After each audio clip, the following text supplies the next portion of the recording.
ജനങ്ങളെ കൊള്ളയടിക്കുന്ന സംസ്ഥാന സർക്കാരിന്റെ കറണ്ട് ചാർജ് വർധനവിനെതിരെ കേരള പ്രദേശ് കോൺഗ്രസ് കമ്മിറ്റിയുടെ ആഹ്വാനപ്രകാരം ചെറായി ഇലക്ട്രിസിറ്റി ഓഫീസ് ഉപരോധിച്ചു. ഉപരോധ സമരം എഐസിസി മെമ്പറും മുൻ എംപിയുമായ KP ധനപാലൻ ഉദ്ഘാടനം ചെയ്തു. പള്ളിപ്പുറം ബ്ലോക്ക് കോൺഗ്രസ് കമ്മിറ്റിയുടെ പ്രസിഡന്റ് AG സഹദേവൻ അധ്യക്ഷത വഹിച്ച യോഗത്തിൽ MJ Tomy, TP Sivadasan, VS Soliraj, CR Sunil, Augustine Mandoth, KM Prasoon, OC Suresh, Vijaya Mohan, TG Vijayan, AS Jalal, Douglas Antony, Treesa Cleetus, Rajesh Chidambaram എന്നിവർ പ്രസംഗിച്ചു. ഉപരോധ സമരത്തിന് KK Babu, PG Aniruddhan, TP Wilson, NR Gireeshan, PJ Annam, Prasheela Babu, Nobel Kumar തുടങ്ങിയ നിരവധി പ്രമുഖർ പങ്കെടുത്തു. ഈ സമരത്തിന്റെ നേതൃത്വം നൽകുന്ന block president Shri AG Sahadevan അവർകൾ, ബഹുമാനപ്പെട്ട DCC general secretary Shri MJ Tomy അവർകൾ, ഈ സമരത്തിൽ പങ്കെടുത്ത പ്രമുഖ നേതാക്കളെ, സുഹൃത്തുക്കളെ, ജനാധിപത്യ വിശ്വാസികളെ, ഇന്ന് പള്ളിപ്പുറം ബ്ലോക്ക് കോൺഗ്രസ് കമ്മിറ്റിയുടെ നേതൃത്വത്തിൽ, മണ്ഡലം കോൺഗ്രസ് കമ്മിറ്റികളുടെ നേതൃത്വത്തിൽ ഇതുപോലൊരു പ്രതിഷേധ സമരം ഇവിടെ നടത്തുവാൻ കാരണമായ വിശേഷം നാട്ടുകാരേവരും വളരെ പ്രതിഷേധത്തോടു കൂടിയാണ് അറിഞ്ഞിട്ടുള്ളത്. ഒരു ഗവൺമെന്റ് വന്നിട്ട് ഒരു ദയവുമില്ലാതെ 5 പ്രാവശ്യം വൈദ്യുത ചാർജ് വർദ്ധിപ്പിച്ച ഒരു ഭരണമാണ് നമ്മുടെ നാട്ടിൽ നടക്കുന്നത്. സാധാരണക്കാരന് ജീവിക്കാൻ കഴിയുന്നില്ല. സമസ്ത മേഖലയിലും വിലക്കയറ്റമാണ്. ഒരു ദുർഗുണനായ ഒരു ഭരണാധികാരി, കഴിവില്ലാത്ത, അഴിമതിക്ക് നേതൃത്വം നൽകുന്ന, സ്വന്തം മകൾക്കും മരുമകനും വേണ്ടി മാത്രം ഭരണം നടത്തുന്ന ഒരു ഭരണാധികാരിയുടെ നേതൃത്വത്തിൽ കേരളത്തിലെ സാധാരണ ജനങ്ങൾ ജീവിക്കുവാൻ കഷ്ടപ്പെടുമ്പോൾ ഐക്യജനാധിപത്യ മുന്നണിക്ക് നേതൃത്വം നൽകുന്ന ഇന്ത്യൻ നാഷണൽ കോൺഗ്രസിനെ സംബന്ധിച്ചിടത്തോളം ഇത്തരം പകൽക്കൊള്ളകൾക്കെതിരെ പ്രതിഷേധിക്കേണ്ട ബാധ്യതയും അവകാശവും അധികാരവുമുള്ള ഒരു പ്രസ്ഥാനമെന്ന നിലയിലാണ് ഇന്ത്യൻ നാഷണൽ കോൺഗ്രസ് ഇന്ന് ഈ സമരത്തിന് നേതൃത്വം നൽകുന്നത്. ഞാൻ നിരവധി നേതാക്കന്മാരുള്ളത് കൊണ്ട് വൈദ്യുത ബില്ല് ചാർജ് വർധനവിനെതിരെയുള്ള പ്രതിഷേധ സമരത്തിൽ സവിസ്തരം സംസാരിക്കുന്നില്ല. എനിക്ക് ഈ യോഗത്തിന്, ഈ സമരത്തിന് സ്വാഗതം പറയുവാനാണ് എനിക്കുള്ള കടമ. ഞാൻ അതിലേക്ക് കടക്കുന്നു. ഈ സമരത്തിന് നേതൃത്വം നൽകുന്ന ബഹുമാന്യനായ ബ്ലോക്ക് കോൺഗ്രസ് കമ്മിറ്റിയുടെ പ്രസിഡന്റ് ശ്രീ AG സഹദേവനെ നിങ്ങൾക്ക് ഏവർക്കും വേണ്ടി ഈ സമരപ്പന്തലിലേക്ക് ഞാൻ സ്വാഗതം ചെയ്യുകയാണ്. ഈ പള്ളിപ്പുറം സൗത്ത് കോൺഗ്രസ് കമ്മിറ്റിയുടെ മണ്ഡലം പ്രസിഡന്റ് ശ്രീ രാജേഷ് മുനമ്പം, മണ്ഡലം കോൺഗ്രസ് കമ്മിറ്റിയുടെ പ്രസിഡന്റ് ശ്രീ ബാബു ചേട്ടൻ, മറ്റ് എടവനക്കാട്, കുഴിപ്പള്ളി മണ്ഡലം കോൺഗ്രസ് കമ്മിറ്റിയുടെ പ്രസിഡന്റുമാർ, ഭാരവാഹികൾ മുഴുവൻ എല്ലാവരെയും ഒറ്റവാക്കിൽ സ്വാഗതം പറഞ്ഞുകൊണ്ട് നിർത്തുന്നു. നന്ദി, നമസ്കാരം. ഈ ധർണ ഉദ്ഘാടനം ചെയ്യാനോട് എത്തിച്ചേർന്നിട്ടുള്ള മുൻ MP KP Dhanapalan, DCC general secretary Shri MJ Tomy,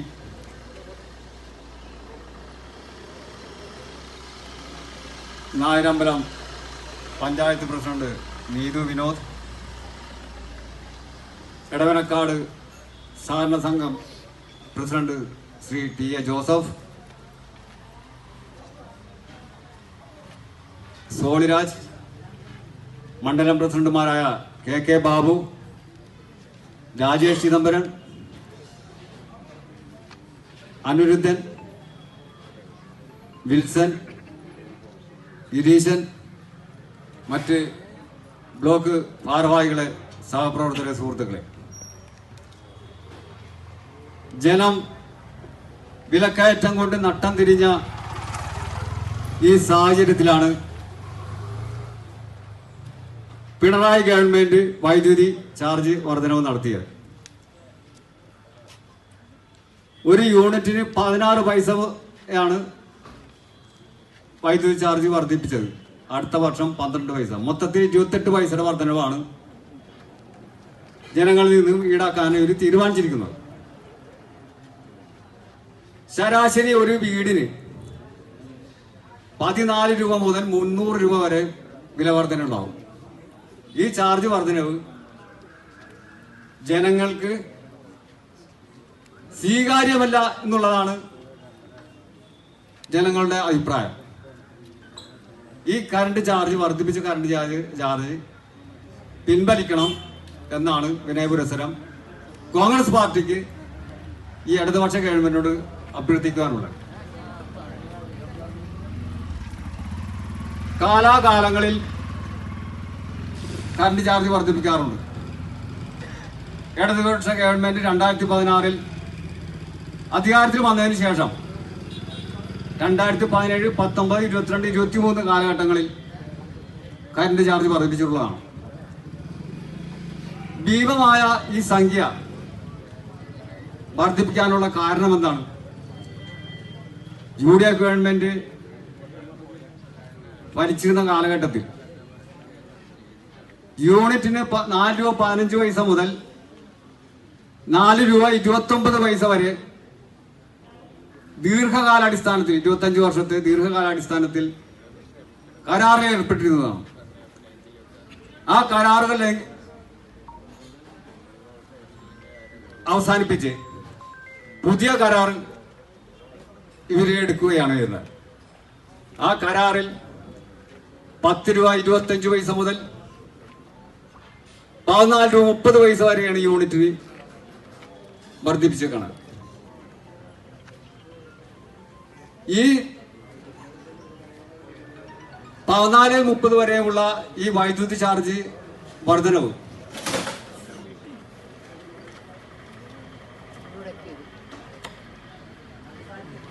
വൈദ്യുതി ബോർഡിന് കോടിക്കണക്കിന് രൂപയുടെ നഷ്ടമാണ് സംഭവിച്ചിരിക്കുന്നത്.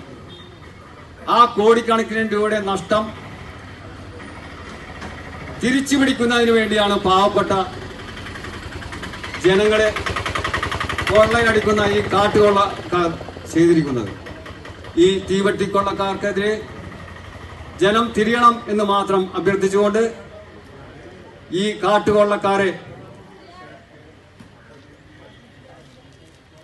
ഇവിടെ ഈ ഭരണത്തിൽ നിന്ന് തൂത്തെറിയാൻ നിങ്ങളുടെ സഹായവും സഹകരണവും കോൺഗ്രസ് പാർട്ടിക്ക് UDF ഉണ്ടാകണം എന്ന് മാത്രം അഭ്യർത്ഥിച്ചുകൊണ്ട് ഈ ധർണ ഉദ്ഘാടനം ചെയ്യുന്നതിന് വേണ്ടി പ്രിയങ്കരനായ മുൻ MP KP ധനപാലൻ അവരെ ക്ഷണിക്കുന്നു. ചേലക്കര ഉപതെരഞ്ഞെടുപ്പുകൾ നടക്കുന്നത് കൊണ്ടാണ് ആ തെരഞ്ഞെടുപ്പിന് ശേഷം ഈ വർധനവ് പ്രാബല്യത്തിൽ വരുത്താം എന്ന് ഗവൺമെന്റ് തീരുമാനിച്ചു. ഇപ്പോൾ നമ്മുടെ സംസ്ഥാനത്തിൻ്റെ വൈദ്യുതി ബോർഡ് കോടാനുകോടി രൂപയുടെ കടത്തിലാണ്.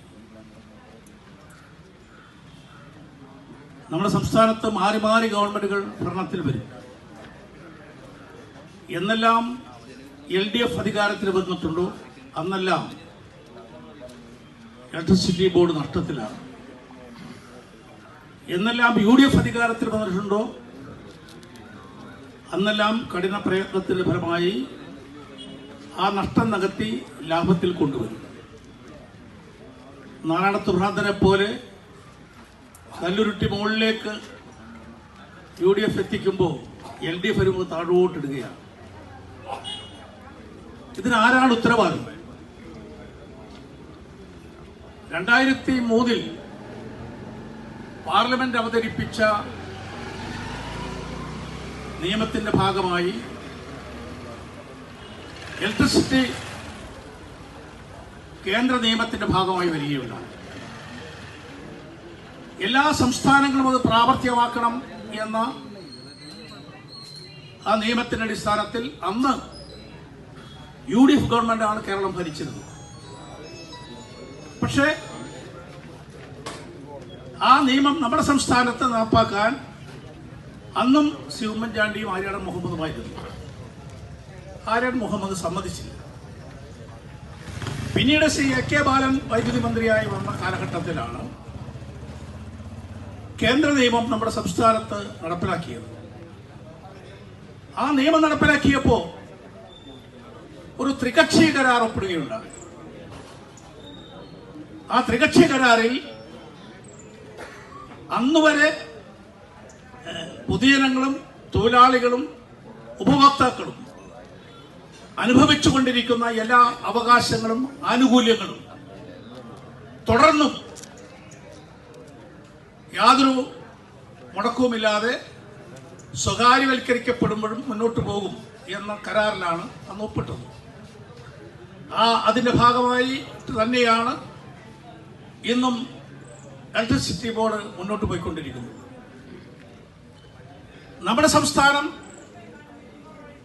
വിദ്യുച്ഛക്തി ഉൽപാദനത്തിൽ നമുക്ക് ആവശ്യമുള്ള വൈദ്യുതി ഇവിടെ ഉൽപ്പാദിപ്പിക്കപ്പെടുന്നില്ല. അതുകൊണ്ട് കേന്ദ്ര പൂളിൽ നിന്നും സ്വകാര്യ സംവിധാനങ്ങളിൽ നിന്നുമൊക്കെ വൈദ്യുതി വാങ്ങിയാണ് നമ്മൾ കേരളത്തിന്റെ വൈദ്യുതി പ്രശ്നം ഒരു പരിധിവരെ പരിഹരിച്ചുകൊണ്ട് മുന്നോട്ട് പോകുന്നു. ഇവിടെ സൂചിപ്പിച്ചതുപോലെ ശ്രീ ആര്യാടൻ മുഹമ്മദിന്റെയും ഉമ്മൻചാണ്ടിയുടെയും രണ്ടാമത്തെ ഗവൺമെന്റ് വന്നപ്പോൾ 25 വർഷക്കാലത്തേക്ക് നമുക്ക് ആവശ്യമായ വൈദ്യുതി വാങ്ങാൻ ഒരു കരാർ ഒപ്പിടുകയുണ്ടായി. ആ കരാർ പ്രകാരം 4 രൂപ 14 പൈസ മുതൽ 4 രൂപ 29 പൈസ വരെ യൂണിറ്റിന് നൽകിക്കൊണ്ടാണ് നമ്മൾ ആവശ്യമുള്ള വിദ്യുച്ഛക്തി വന്നുകൊണ്ടിരുന്നത്. നമ്മുടെ ഗവൺമെന്റ് മാറി, ഇടതുപക്ഷ ഗവൺമെന്റ് വന്നു, പിണറായി വിജയൻ സർക്കാർ അധികാരത്തിൽ വന്നു.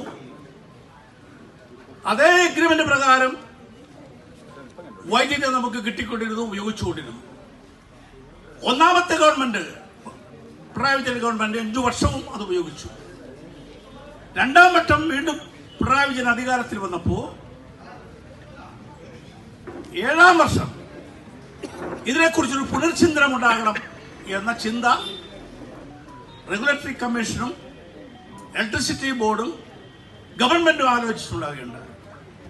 അതിന് കാരണം പറഞ്ഞത് ഇതിനേക്കാൾ കുറച്ച് വൈദ്യുതി നമുക്ക് തരാൻ പല സ്വകാര്യ കമ്പനികളും തയ്യാറാണ്. ഈ കരാർ തന്നെ ശ്രീ ആര്യാടൻ മുഹമ്മദ് ഒപ്പിട്ടത് അഴിമതിയിലൂടെയാണ്. അതുകൊണ്ട് ഈ കരാർ റദ്ദ് ചെയ്ത് പുതിയ ടെൻഡർ വിളിച്ച് വൈദ്യുതി വാങ്ങണം എന്ന റെഗുലേറ്ററി കമ്മീഷന്റെ നിർദ്ദേശം അംഗീകരിച്ചു. അങ്ങനെ കരാർ റദ്ദ് ചെയ്തു.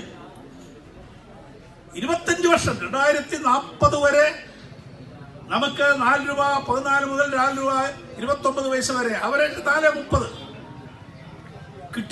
കിട്ടുമായിരുന്ന അവകാശമുള്ള ആ കരാർ റദ്ദ് ചെയ്തുകൊണ്ട് പുതിയ ടെൻഡർ വിളിച്ചു. ആ പുതിയ ടെൻഡറിൽ 8 രൂപക്ക് 10 രൂപക്ക് 12 രൂപക്ക് 14 രൂപക്ക് ഒക്കെ ഉള്ള ടെൻഡറുകളാണ് കിട്ടിയത്. അപ്പൊ സ്വാഭാവികമായും ഈ കരാർ റദ്ദ് ചെയ്ത് വീണ്ടും ഇത്രയും വലിയ വിലക്ക് വാങ്ങുമ്പോൾ ഉണ്ടാകാവുന്ന നഷ്ടത്തെ, അത് ഉണ്ടാകാൻ പോകുന്ന രാഷ്ട്രീയ പ്രത്യാഘാതങ്ങളെയൊക്കെ മനസ്സിലാക്കിക്കൊണ്ട് പഴയ കമ്പനി തന്നെ അവരോട് തന്നെ വൈദ്യുതി വാങ്ങാൻ തീരുമാനിച്ചു. പക്ഷേ ആ കമ്പനി നഷ്ടത്തിലാണ് കൊണ്ടു നടന്നത് എന്നതുകൊണ്ട് അവരതിന് മോചനം കിട്ടി എന്നതുപോലെ ഞങ്ങളിനി ആ കരാർ അനുസരിച്ച് വൈദ്യുതി തരാൻ തയ്യാറില്ല എന്ന സമീപനമെടുത്തു. പിന്നെ എന്ത് ചെയ്യും? 10 രൂപക്കും 12 രൂപക്കും വൈദ്യുതി വാങ്ങിക്കേണ്ട ഗതികേട് വന്നു. അവസാനം പഴയ കമ്പനിക്കാരുമായി വീണ്ടും നെഗോഷിയേറ്റ് ചെയ്ത് ഏതാണ്ട് 8 രൂപയ്ക്ക് വൈദ്യുതി നമുക്ക് തരാം എന്ന ധാരണയായി. പക്ഷേ നമുക്ക് ആവശ്യമുള്ള മുഴുവൻ വൈദ്യുതിയും അവർക്ക് തരാനുള്ള കപ്പാസിറ്റി ഇല്ല. അപ്പോൾ ബാക്കി പുറം സ്വകാര്യ കമ്പനികളിൽ നിന്ന് 10 രൂപക്കും 12 രൂപക്കും ഇപ്പോൾ വാങ്ങിക്കൊണ്ടിരിക്കുകയാണ്. അങ്ങനെ ഒരു മാസം 50 കോടി രൂപയോളം നഷ്ടത്തിലാണ് ഇപ്പോ ഈ വിദ്യുച്ഛക്തി കരാർ ക്യാൻസൽ ചെയ്തതിന്റെ ഭാഗമായി ഈ ബോർഡിന് വന്നു ചേർന്നിട്ടുള്ളത്. സ്വാഭാവികമായും ഓരോ മാസം കഴിയുന്തോറും ഇങ്ങനെ അതിന്റെ എല്ലാ കെടുതികളും നമ്മൾ അനുഭവിച്ചുകൊണ്ടിരിക്കുകയല്ല. കോൺഗ്രസിന്റെ നേതാക്കന്മാരെ തെറി പറയുന്നവരുടെ കൂടെയല്ല, അവിടെയുള്ള പാവപ്പെട്ട അർഹതയുള്ള ഭൂമി റവന്യൂ അധികാരം കിട്ടേണ്ട ജനങ്ങളുടെ കൂടെയാണ്. ആ സമരപ്പന്തലിരിക്കുന്ന പാവപ്പെട്ട സഹോദരിമാരുടെ കൂടെയാണ്. അതല്ലാതെ കോൺഗ്രസിനെ തെറി പറയാൻ ഉള്ള വേദിയാക്കി മാറ്റുന്നവരുടെ കൂടെയല്ല എന്ന് വ്യക്തമാക്കാൻ ഞങ്ങൾ ആഗ്രഹിക്കുകയാണ്. അതുകൊണ്ട് ഭാവിയിലെ ശക്തമായി അവർക്ക് റവന്യൂ അധികാരം കിട്ടുന്നതുവരെയുള്ള പോരാട്ടത്തിന് ഇന്ത്യൻ നാഷണൽ കോൺഗ്രസ് ആ പാവങ്ങൾക്കൊപ്പം ഉണ്ടാകുമെന്നും കൂടി വിനീതമായി ഓർമ്മിപ്പിച്ചുകൊണ്ട് ഈ പ്രതിഷേധ ധർണം നന്നായി സംഘടിപ്പിച്ച ബ്ലോക്ക് കോൺഗ്രസ് കമ്മിറ്റി പ്രസിഡന്റ് സഹദേവനെയും സഹപ്രവർത്തകന്മാരെയും അഭിനന്ദിച്ചുകൊണ്ട് ഞാൻ എന്റെ വാക്കുകൾ ചുരുക്കുന്നു. ഈ പ്രതിഷേധ ധർണ ഔപചാരികമായി ഉദ്ഘാടനം ചെയ്തതായി അറിയിക്കുന്നു. നമസ്കാരം. ജയ് ഭാരത്. അധ്യക്ഷൻ പള്ളിപ്പുറം ബ്ലോക്ക് കോൺഗ്രസ് കമ്മിറ്റിയുടെ പ്രസിഡന്റ് ശ്രീ AG സഹദേവൻ, ഇന്നിവിടെ ഈ സമരം ഉദ്ഘാടനം ചെയ്ത മുൻ എംപിയും ACC അംഗവുമായ ശ്രീ KP ധനപാലൻ അവർ, DCC general secretary Shri MJ Tomy, DCC executive അംഗം Shri VS Soliraj, panchayat Nayarambalam panchayat president Shrimati Neethu Vinod, block ഭാരവാഹികൾ, മണ്ഡലം പ്രസിഡന്റുമാർ, മഹിളാ കോൺഗ്രസിന്റെയും സഹപ്രവർത്തകർ, ബ്ലോക്ക് കോൺഗ്രസ് കമ്മിറ്റി ഭാരവാഹികൾ, ഇവിടെ കൂടിയിരിക്കുന്ന സഹപ്രവർത്തകർ, ഇന്ന് KPCCയുടെ ആഹ്വാനപ്രകാരം ഇന്നലെയും ഇന്നുമായി എല്ലാ ബ്ലോക്ക് തലങ്ങളിലും വൈദ്യുതി ചാർജ് വർദ്ധിപ്പിച്ച ഈ സർക്കാരിന്റെ ദുർഭരണത്തിനെതിരെ ഇത്തരത്തിലുള്ള സമരപരിപാടികളുമായി മുന്നോട്ടു പോവുകയാണ്. ഇന്ന് ഈ ചടങ്ങിൽ പങ്കെടുത്ത എല്ലാ സഹപ്രവർത്തകർക്കും നല്ലവരായ നാട്ടുകാർക്കും ഒറ്റവാക്കിൽ നന്ദി പറഞ്ഞുകൊണ്ട് നിർത്തുന്നു. നന്ദി, നമസ്കാരം, ജയ് ഹിന്ദ്.